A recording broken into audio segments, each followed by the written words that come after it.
والجان خلقناه، ما جنیات مراد از جان ایام مثل که آدم ابو البشر است، جان ابو الجن است. لیکن ابلیس عین جان است یا جان علیده است، ابلیس علیده. یک تعداد مفسرین میگه ابلیس و جان یک چیز است، اما در اولاد ابلیس یکی کسایی است که راستیان مسیر ابلیس تعیین کرده، روان است با مو شیطانت تو سرکشی خود، و یک تعداد از ایمان آورده مثل که اولاد آدم علیه السلام یک تعداد به نقش قدم آدم علیه السلام روان شده، اما یک تعداد رای چی را غلط در پیش گرفته. در جان که ابلیس است این می رقم است، و هم ابو الجن است ابلیس. اما یک تعداد مفسرین قائل به است که جان ابو الجن است، ابلیس یک فرد از امی جنیات است که چیستا پدر شیطان است. کدامی که سرکش است چیستا از جاده حق بیرون برآمده، اینمی شیطان پدر اینمی مردم است، نه از عموم جنیات. از عموم جنیات میگه پدرش نیست. اردو قول آمده. والجان خلقنا، جان ما پیدا کردیم من قبل پیش از انسانا، من نار السموم، از آتش از سموم سوزان، یا مراد از که هوای سوزان داره از او پیدا کردیم.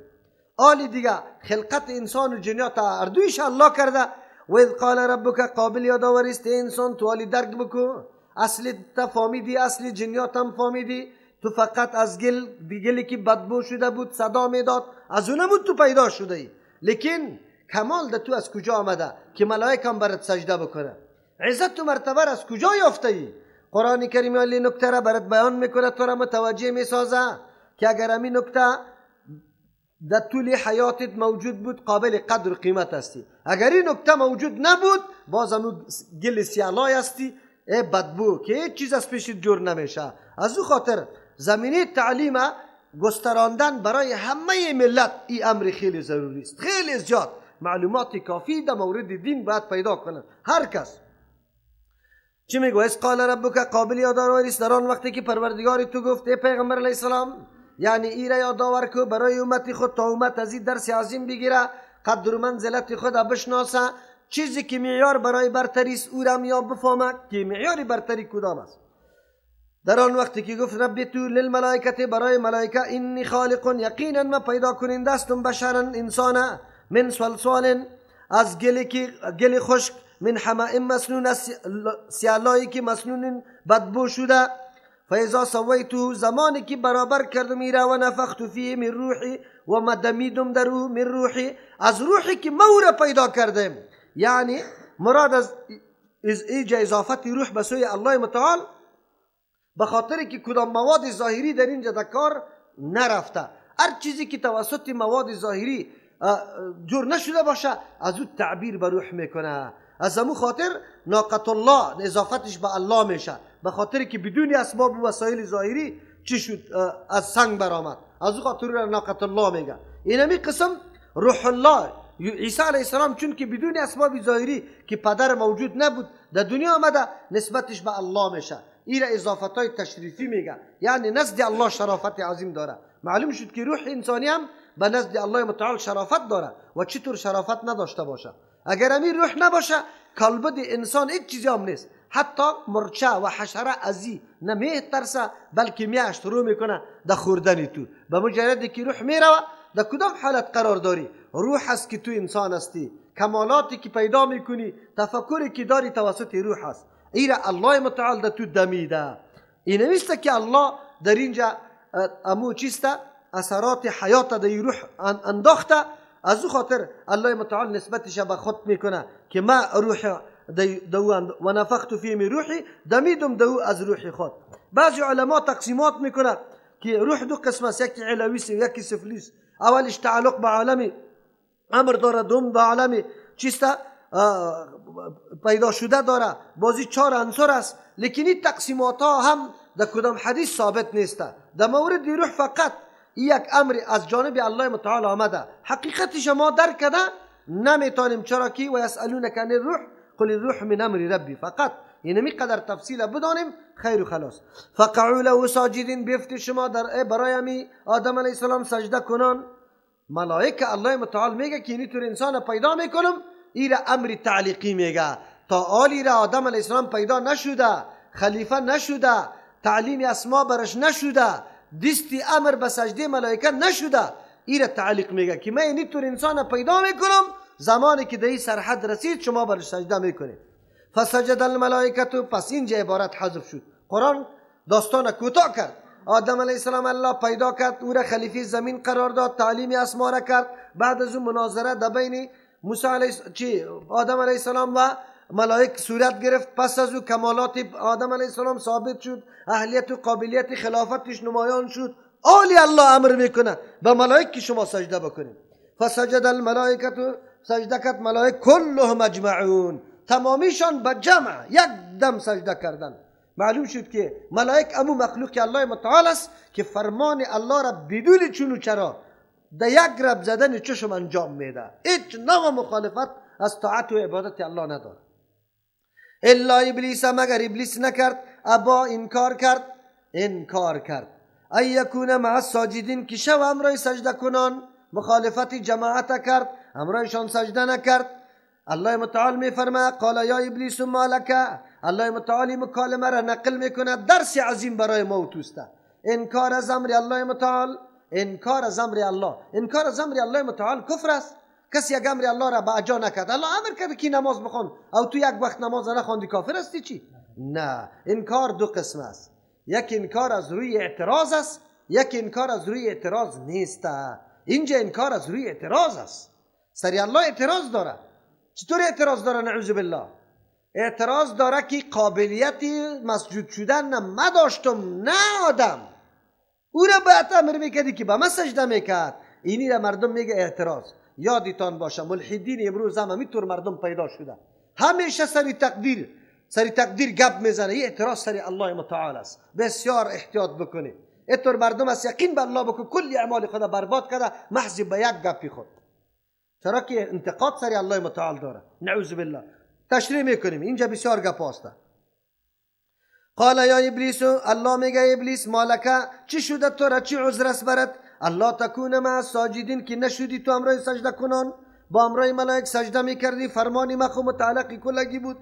قال لم اكن لاسجد، نیستم که سجده کنم لبشر، برای یک انسان. خلقته من صلصال، تو پیدا کردی او را از گل خشک، من حماء مسنون، از سیالایی که بدبوست از او پیدا کرده ای. او مرا از لمبه آتش پیدا کرده ای، مرتبه مرا بیبی از او را بیبی. ایرا میگه تکبر، ایرا میگه حسد. تکبر ناشی از حسد شد، خدا کلان تراشیدن. بزرگترین بدبختی قرآن کریم کتاب مؤثر و تغییر آورنده در وجود انسان است، در افکار انسان است، در زندگی انسان است، اما با آدم متکبر نه. از امو خاطر است کسایی که خدا عاجز به قرآن نمیدانه، میگه ما ضرورت به ترجمه شنیدن نداریم، الله متعال اثرات قرآن دو مرتب نمیکنه قطعا. سأصرف آیاتی چیست؟ آیاتی عن الذين يستكبرون في الارض. الله میگه که من میگردانم آیاتای خدا از او کسانی که تکبر در زمین میکنه. معلوم شد تکبر سختترین مرض است. و در حدیث پیامبر علیه الصلاه و السلام چی میگه؟ لا يدخل الجنه من كان في قلبه بگو مثقال حبه چیست؟ من کبر، مثقال ذره من کبر. به اندازه یک ذره از کبر که در قلب یک انسان باشه در جنت داخل نمیشه. خاصیت کبری نمیسته. و ابلیس لعین نمی کبر غرور برش آمده بود. چی اعتراضی دارن دالی؟ قال فخرج منها فانك رجیم. الله میگه برای از اینجا تو رانده شده هستی. و ان علیک اللعنت، بالای تو لعنت است الی یوم الدین، تا روزی که پاداش داده میشه. لعنت دوری از رحمت خاص الله. قال ربی فانذرنی. بس قرآن کریم این داستان این سوم سورت است که ذکر میکنه. سوره بقره، سوره اعراف، آلی در سوره حجر ذکر کرد. در هر جای امو قصه جزی مناسب قصه را ذکر میکنه. اینجا منظور مخالفت ابلیس با امر الله متعال است، اما اصلی هدفش حسد با امرای آدم علیه السلام و نادیده گرفتن وجود آدم علیه السلام است. علتشی بوده که گفت نه او از گل پیدا کردی، من از شعله آتش، من بالاتر هستم. حالان که اصلی موادی کسی اگر خوب باشه یا خراب باشه اعتبار نداره، اعتبار در توسته که تو چقدر کمال داری. اصلی تر چی که است؟ یک آدم اصلش با پدر، بابا، اجداد، نیاکانش کلش کافر است، اما خودش مسلمان واقعی، دعوتگر واقعی است. پدرش قمارباز است، پدرش شرابخور است، دزد است، اما خودش آدم نیک است. هیچ وقت انسان مقایسه با پدر نمیشه. یک آدم پدرش بسیار نیک، نوح علیه السلام پیغمبر بود، اما بچش کنعان مشرک بود. الله برش میگه انه لیس من اهلک، این از اهل تو نیسته.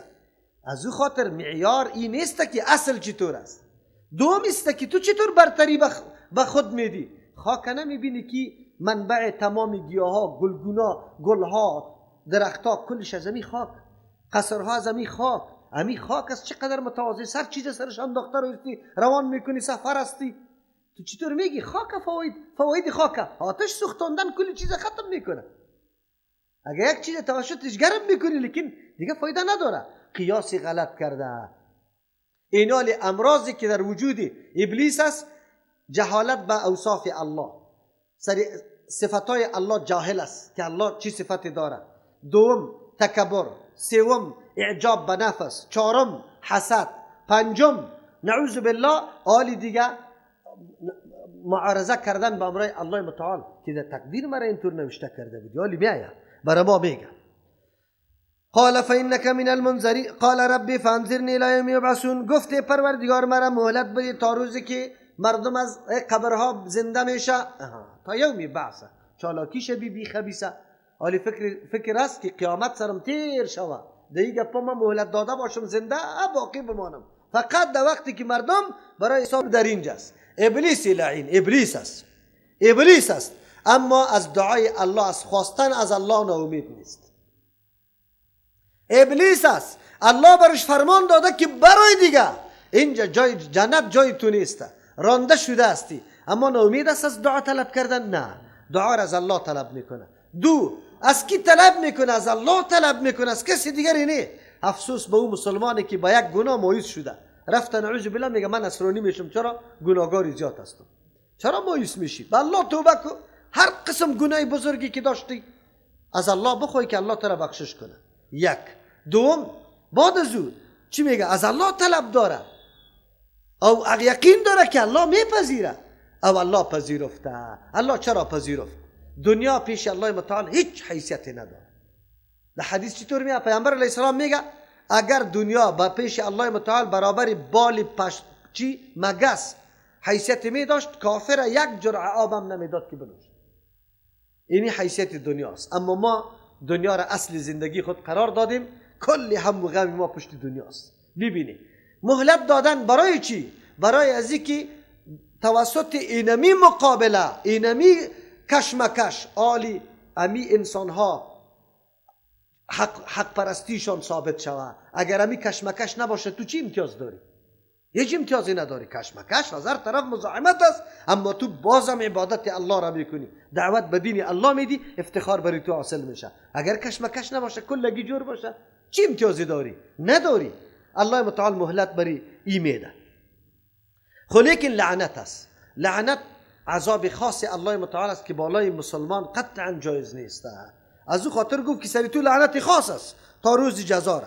قال رب فانظرنی الی یوم یبعثون. مرا مهلت بده تا روزی که مردم از قبرها بلند کرده شود، زنده شود.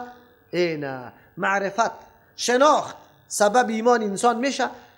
شیطان الله را میشناسه که توبه قبول کننده است، تصرفات از الله است، عقیده به ایام داره که پس زنده میشیم. اما مؤمن است چرا که قلب انکار کرده. چی انکار کرده؟ محض معرفت و شناسایی انسان مؤمن نمیسازه تا وقتی که تو باور نکنی، از قلب نپذیری.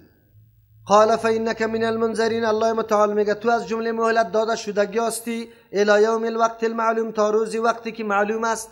چی معلوم است؟ روز قیامت خب به کسی معلوم نیست، به الله معلوم است، اما صفات و آثار و علاماتش بر ما بیان کرده. قال ربی بما اغویتنی لأزینن لهم فی الارض. شیطان میگه پروردگار به سبب از اینکه مرا گمراه کردی، لأزینن لهم، خامخا مزین میکنم برای بندگان تو اولاد آدم علیه السلام. چی را؟ معصیت فی الارض، در روی زمین گناها را، رای انحراف خوب زیبا جلوه میدم. ولا اغوینهم اجمعین، خامخا گمراه میکنم یارا، از راه میکشم اجمعین تمامیشه. الا عبادک منهم المخلصین، بجز از بندگانی واقعی تو که وا مخلص است، برگزیده شده، یعنی او مردمایی که همه اعمالش خالص برای توسته، اجن و تاثیرات وسوسه های شیطانی سرش نمیشه، این کارا میکنم. مقایسه کنی آدم علیه السلام خلاف الاولا کار کرده، به قصد نکرده، گناه گفته نمیتونی، فراموش کرده، در اجتهاد خطا شده، قسما را شیطان به شکل یک آدم خیرخواه برش خورده، درخت معرفی کرده که بخوری دایم در جنت باقی میمانی. ما تو را که کسی بگه که نی را بخور در جنت باقی میمانی، آرام استاد میشی، در مفلفور میخوریش. اما آدم علیه السلام به مجرد خوردن به سوی الله متعال رجوع میکنه، ربنا ظلمنا انفسنا و ان لم تغفر لنا و ترحمنا لنکونن من الخاسرین. کی مستحق جنت و کی مستحق جهنم شود؟ در بین دو فرد موازنه شود. آدم علیه السلام کار خلاف الاولا کرده، آنقدر عاجزی، آنقدر چیسته تواضع به سوی الله میکنه، خود در معرض قرار میده که یا الله اگر رحم تو شامل حال ما نشوه در بدر خاک بسر استیم.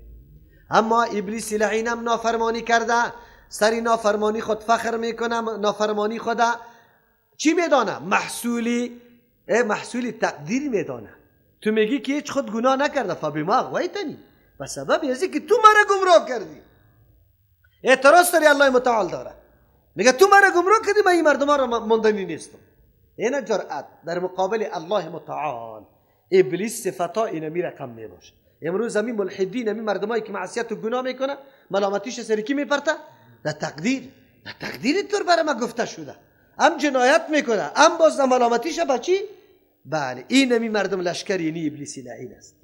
ولی امروز در دنیا امروزه خیلی زیاد پیدا میشه همین مردم. اکثر برادری جوان، خواهری جوان سعی میکنی از تقدیر سوال میکنه، از تقدیر سوال میکنه. دوره خور تقدیر، تو کاری را که میکنی بی اختیار میکنی یا با اختیار میکنی؟ تقدیر وقتی برای خود سند و دلیل پیش میکردی که دو چیز تو میداشتی. یکی علم میداشتی که در حقم چی نوشته شده، در حقی تو اگر جنایت نوشته شده بود و تو میدانستی، یک.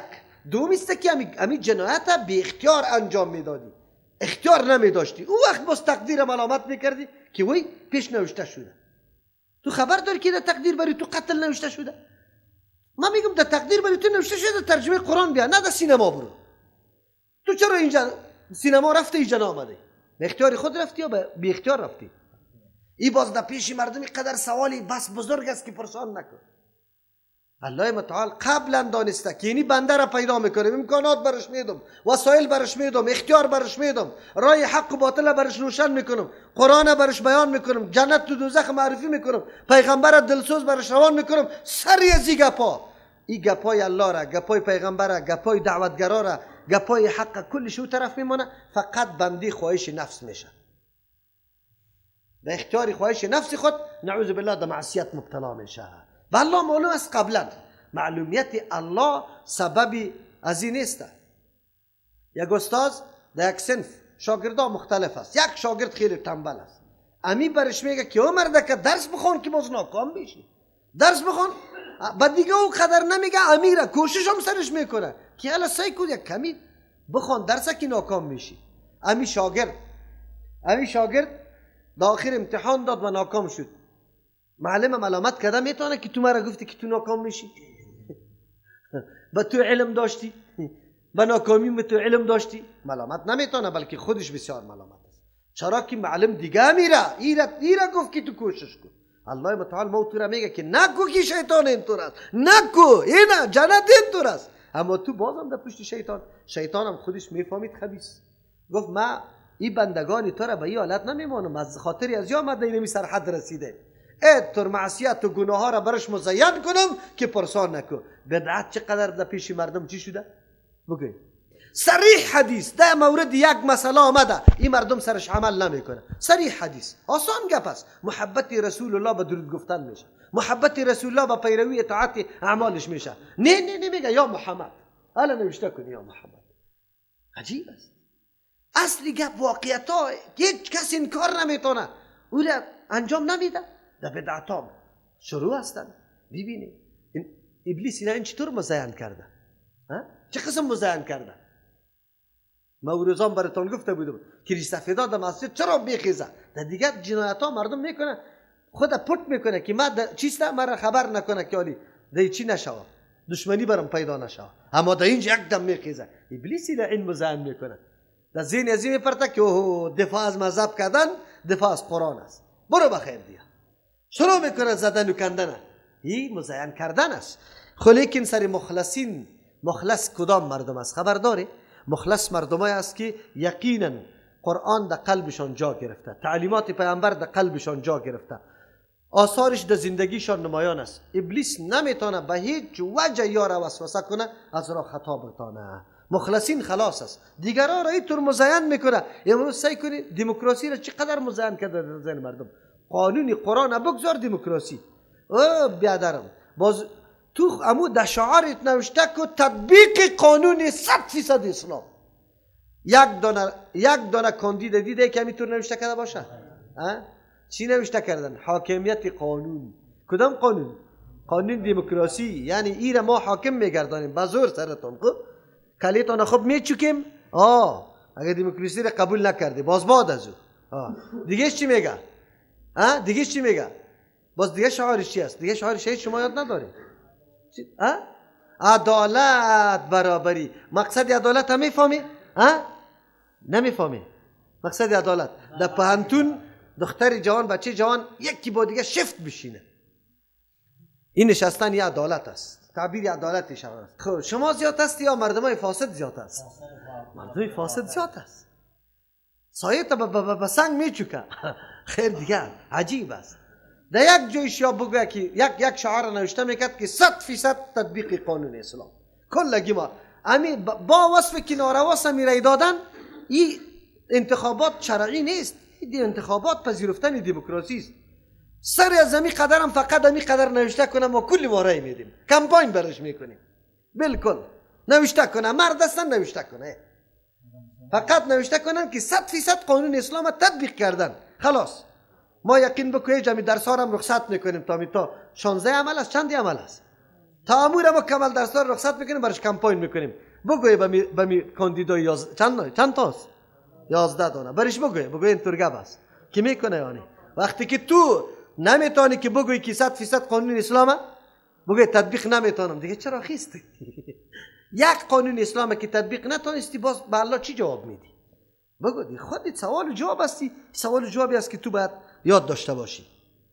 بله ابلیس زورش به هر کس، به مؤمنای واقعی نمیرسه.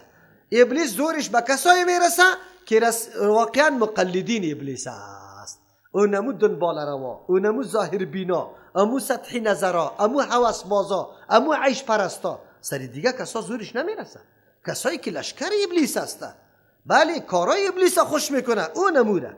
یا خود گو میگه قال ربی بما اغویتنی، میگه پروردگار به سبب ازی که مرا گمراه کردی، لو زینن خام مزین میکنم لهم فی الارض، برای بندگان تو معصیت و گناه را در روی زمین آراسته میسازم. حقیقت خو نیست. خو آلی مثل که یک زنی چی را پیره خب کالای نو جدید بلبلسی را بپوشانی، خلاص مردم فریب میخوره، کلگی برش سعی میکنه.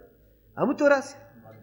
ولا اغوینهم اجمعین، خام یارا گمراه میسازم تمامیشه، الا عبادک، مگر بندگانی تو را منهم از زمیا المخلصین، که خالص